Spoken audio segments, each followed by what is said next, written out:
Let me ask you something brutal. When was the last time you felt truly happy at home? Not content, not comfortable, not just okay. Actually happy. Can't remember. That's not a coincidence. That's your answer. Most men stay in marriages that ended years ago. They're living with a roommate who occasionally criticizes them, sleeping next to a stranger who resents them, and calling it commitment. They tell themselves it's just a rough patch, that all marriages go through this, that they're being mature by sticking it out. But here's what nobody tells you. There's a difference between fighting for your marriage and attending its funeral every single day. Men who wasted decades in marriages that were already over, sacrificing their peace, their purpose, their entire sense of self for a partnership that stopped being a partnership years ago. And the saddest part? They all saw the signs. They just didn't want to believe them. Today I'm revealing 5 clues that your marriage isn't going through a phase. It's already finished. These aren't about arguments or occasional distance.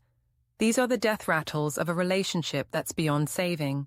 And by the end, you'll know exactly where you stand and what you need to do next. Pay attention, because what I'm about to say might save you from wasting another decade of your life. Before we dive in, let's be clear about something. This isn't about giving up easily. This isn't about running at the first sign of trouble. Every marriage has hard seasons, moments of disconnection, periods where you question everything. That's normal. That's human. That's part of building something real. But there's a line, a point where working on your marriage becomes working against yourself, where staying becomes more destructive than leaving, where your commitment transforms from strength into self-abandonment. And most men, because they've been trained to endure, to provide, to never quit, they cross that line and keep walking. They mistake suffering for loyalty. They confuse exhaustion with dedication. The clues I'm about to share aren't isolated incidents. They're patterns. Consistent, undeniable patterns that reveal not just problems in your marriage, but the complete absence of what makes a marriage worth fighting for. If you recognize even 3 of these 5 clues in your relationship, it's time to face the truth you've been avoiding. Your marriage isn't struggling. It's over. And staying is just prolonging both of your misery. So let's begin. And I need you to be honest with yourself as we go through these. Not hopeful. Not optimistic. Honest. Clue 1. You're the only one trying. This is the first and most devastating sign. You're the only person still fighting for this marriage. You're reading books about relationships while she's scrolling through her phone. You're suggesting counseling while she's rolling her eyes. You're trying to plan date nights while she's finding excuses why she can't make it. You're the only one who still cares whether this thing survives. And here's what that feels like. You're constantly initiating conversations about your relationship, and she's constantly shutting them down. You ask if you can talk, and she says she's tired. You try to discuss what's wrong, and she says you're being dramatic. You express that you're unhappy, and she makes it about how you're making her feel attacked. Every attempt you make to connect, to repair, to rebuild is met with resistance, deflection, or outright hostility. Notice the pattern in your daily life. You're the one who tries to kiss her good morning. She turns her cheek. You're the one who asks about her day. She gives one-word answers. You're the one who suggests activities together. She'd rather do anything else. You're performing a one-man show of a marriage while she's already emotionally checked out, just going through motions until something better comes along, or until you finally give up. Here's the brutal truth. A relationship requires 2 people invested in its survival. When only one person is rowing the boat, you're not moving forward. You're just spinning in circles, exhausting yourself while she watches. And the most painful part, she's not even pretending anymore. She's stopped faking interest in your feelings, stopped pretending she cares about fixing things, stopped performing the basic acts of partnership. You know what's worse than both people giving up? One person fighting desperately while the other has already mentally filed the papers. Because at least if you both quit, there's honesty in it. But this, This is torture. This is you clinging to something she already discarded, watering a plant she already poisoned, trying to save someone who's been planning her escape. And deep down, you know it. You feel it every time you reach for her and she pulls away. Every time you try to talk and she makes you feel stupid for caring. Every time you suggest improving things and she acts like you're asking her to climb a mountain. She's done. She's been done.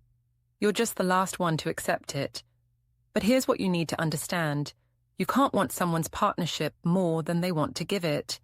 You can't force someone to care about your marriage. You can't love someone into loving you back. And the moment you realize you're the only one still trying, you need to ask yourself a critical question. Why are you fighting for someone who won't even fight with you? If this is your reality, you're not in a marriage. You're in a hostage situation where you're both the hostage and the one paying the ransom. And Clue 2 is going to show you just how deep this abandonment really goes. Clue 2. She treats strangers better than she treats you. Pay attention to this one because it cuts deep. Watch how she talks to the barista at the coffee shop. Warm, smiling, patient. Watch how she responds to her co-workers. Friendly, engaged, helpful. Watch how she acts around her friends. Laughing, animated, present. Now watch how she treats you. Cold, dismissive, irritated by your mere existence. She has warmth for everyone except you. She has patience for everyone except you. She has kindness for everyone except you. The cashier at the grocery store gets a better version of your wife than you do. Her social media followers see more genuine smiles than you've seen in months. She'll spend an hour on the phone listening to her friends' problems, but can't give you 5 minutes of undivided attention. And it's not subtle anymore. She interrupts you mid-sentence, but listens intently when others speak. She snaps at you for minor things, but laughs off the same behavior from friends. She'll go out of her way to help a neighbor, but acts like your requests are burdens. You've become the person she saves her worst self for, the dumping ground for all her frustration and resentment, while everyone else gets the charming, likable version you fell in love with. Here's what this reveals. She doesn't respect you. She doesn't value you. She doesn't even like you anymore. You're not her partner. You're her emotional punching bag, her convenient target, the person she feels safe enough with to unleash her worst without consequence. And she knows you'll take it because you always do. You'll make excuses for her behavior, blame yourself for her moods, and keep showing up hoping tomorrow will be different. Think about your last argument. Did she speak to you with even a fraction of the respect she shows strangers? Or did she say things she'd never dream of saying to anyone else because she knows those people would walk away? You've become the only person in her life she doesn't have to perform for, and instead of that being intimacy, it's become contempt. The way someone treats you when no one's watching reveals what they truly think of you. And if she's kinder to random people than to the man she married, that tells you everything. You're not her priority. You're not her person. You're just the one who's still there, still tolerating what no one else would, still accepting treatment that would end any other relationship. You deserve better than being someone's emotional garbage disposal. But she won't change how she treats you until treating you that way has consequences. And speaking of consequences, Clue 3 reveals something even more disturbing about where her mind actually is. Clue 3. Your future doesn't exist in her mind. This one's subtle but deadly. Listen to how she talks about the future. Notice something? You're not in it. She talks about trips she wants to take, singular pronouns only. She mentions career goals, life plans, dreams, and none of them include you. She's planning a future where you're either absent or irrelevant. When was the last time she said "when we" instead of "when I"? When did she last make plans that assumed you'd be together in 5 years? When did she last talk about growing old together, about goals you're building toward as a team, about anything that requires your continued presence in her life? She doesn't. Because mentally, she's already moved on. She's already planning the next chapter, and you're not cast in it. Pay attention to the small things. She stops asking your opinion about major decisions. She makes plans without checking if you're available. She talks about what she wants from life like you're just a temporary roommate who won't be affected by her choices. She's living like a single woman who just happens to share a space with someone, not like a wife building a life with her husband. And here's the part that stings. She talks about the future with excitement when you're not in it. She lights up discussing solo adventures, career moves that would separate you, changes that assume your marriage won't exist. But when you try to make plans together, when you mention your shared future, she gets vague, non-committal, suddenly unsure. That's not confusion. That's her being honest about what she actually wants. Women who love you include you in their dreams. They plan around you, with you, for you. They say we naturally, because they can't imagine a future where you're not beside them. But when a woman starts planning her life like you're an obstacle instead of a partner, like you're temporary instead of permanent, like you're someone she's waiting to be free from, that's not a woman working through doubts. That's a woman who's already decided. The future she's building doesn't have room for you, and the longer you stay, the more you're just delaying the inevitable, while she prepares for a life you're not invited to. But if you think that's painful, Clue 4 will show you just how much contempt has replaced whatever love used to exist. Clue 4. Contempt has replaced everything. Forget about lost passion. This is the disease. Contempt. That look she gives you when you speak, like you're stupid. That tone she uses when she talks to you, dripping with disdain. That eye roll when you express an opinion. That sigh of annoyance when you walk into the room. That's contempt. And contempt is the final stage before divorce. She doesn't get angry anymore. She gets disgusted. She doesn't argue with you. She dismisses you. Your thoughts are worthless. Your feelings are inconvenient. Your presence is irritating. You've gone from being her partner to being something she tolerates until she doesn't have to anymore. And she's not even hiding it. Watch how she talks about you to others. Does she build you up or tear you down? Does she respect you in public, or does she make little jabs disguised as jokes? Does she defend you when others criticize, or does she join in?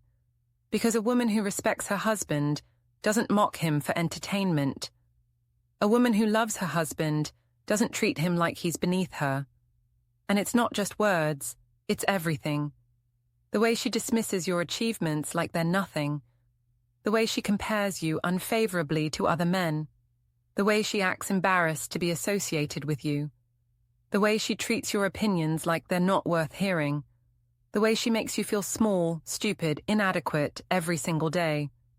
Here's what research shows. Contempt is the single strongest predictor of relationship failure. Not conflict, not distance. Contempt. Because contempt means she doesn't just disagree with you, she thinks she's better than you. She stopped seeing you as an equal. You're beneath her now, something she outgrew, someone she's ashamed of. And once contempt sets in, there's no coming back. You can't rebuild respect from that foundation. Think about how she makes you feel on a daily basis. Do you feel valued, appreciated, respected, or do you feel like you're constantly being judged and found wanting? Do you feel like you're walking on eggshells, never quite good enough, always somehow disappointing her just by existing? That's not a rough patch. That's contempt. That's a woman who's decided you're not worth her respect anymore. And here's the cruelest part. She's contemptuous because staying with you feels like settling to her. She looks at you and sees wasted time, missed opportunities, a choice she regrets, and she punishes you for that regret every single day. You're the target of all her disappointment with her own life choices, and she'll keep tearing you down until either you leave or she does.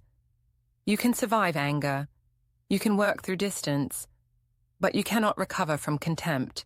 Once she looks at you with disgust, it's over, and Clue 5 will show you the final proof that there's nothing left to save. Clue 5. You've stopped being yourself. This is the one most men miss because it happens so gradually. You've stopped being you. The person you were before this marriage, the person you actually are, he's gone. You've shrunk yourself, censored yourself, diminished yourself so completely that you don't even recognize who's looking back at you in the mirror anymore. Think about it. What happened to your hobbies? When did you last do something just because you enjoyed it? When did you stop seeing your friends because she made it too difficult, too much drama, too much of a fight?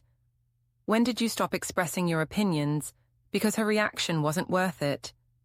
When did you stop being spontaneous, funny, relaxed, because you're too busy managing her moods and walking on those endless eggshells? You've become a smaller, quieter, more careful version of yourself. You monitor what you say. You suppress what you feel. You've learned to make yourself as unobtrusive as possible, because any expression of your actual self is met with criticism, mockery, or punishment. You're not living, you're just avoiding conflict. And that's not a marriage, that's captivity. Look at your life honestly. Are you happy? Not just in the marriage, but in general. Do you laugh anymore? Do you feel free? Do you have energy, passion, purpose? Or do you feel exhausted, trapped, numb? Do you dread going home? Do you find excuses to stay at work longer? Do you volunteer for business trips just to get away? Do you sit in your car for 10 minutes before going inside, psyching yourself up to face another evening of tension? Here's what this means. Your marriage isn't just failing. It's destroying you. You're losing yourself piece by piece, sacrificing who you are to keep someone happy who will never be happy with you. You're trading your identity, your joy, your entire sense of self for a relationship that's already over. And the worst part, she doesn't even notice or care that you're disappearing. A healthy marriage expands you. It makes you more yourself, not less. It gives you space to grow, to explore, to be fully who you are. But your marriage is doing the opposite. It's suffocating you, shrinking you, erasing you. And every day you stay is another day you lose yourself a little more. Your wife should be your biggest fan, not your harshest critic. Your home should be your refuge, not your prison. Your marriage should energize you, not drain every ounce of life from you. And if it's doing the opposite of all those things, if you're sacrificing your entire self just to maintain a relationship that makes you miserable, then you need to ask yourself, what exactly am I fighting to save? Because it's not your marriage. Your marriage is already gone. What you're fighting to save is the idea of your marriage, the hope of what it could be, the fantasy of who she used to be or who you wish she was. But none of that is real. What's real is that you're slowly disappearing, and she's either causing it or allowing it, and either way, you're becoming a ghost in your own life. And now you need to face the brutal question, is this really what you want for the rest of your life?